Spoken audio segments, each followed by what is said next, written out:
Fertilizer subsidy para sa mga magsasaka sa Region 1 noong April hanggang June, hindi pa rin natatanggap ng mga benepisyaryo. Naritong report. Nagpapahinga na matapos magbilad ng naaning palay si Mang Dominador at ilan pang kasamang magsasaka ng aming madatnan sa Barangay Gilig, Mangaldan, Pangasinan kaninang umaga. Sa aming kwentuhan, isa sa kanilang idinadaing ang ipinangakong fertilizer subsidy ng pamahalaan. Ay kung dumating yung abono mo, dagdag sa aming mga farmers yun. Kasi makakatipid na kami sa abono. Ngayon wala kaming natanggap eh. Hindi namin alam kung bakit wala kaming natanggap na abono.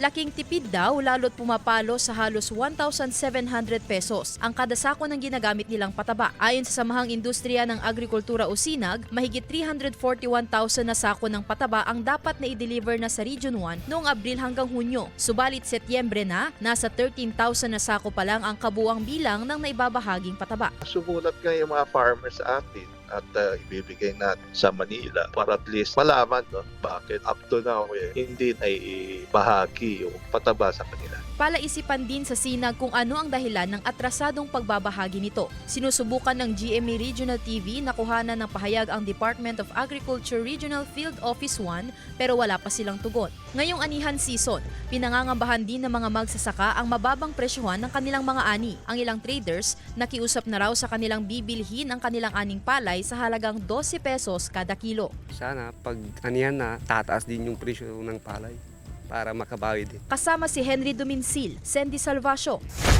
One North, Central Luzon.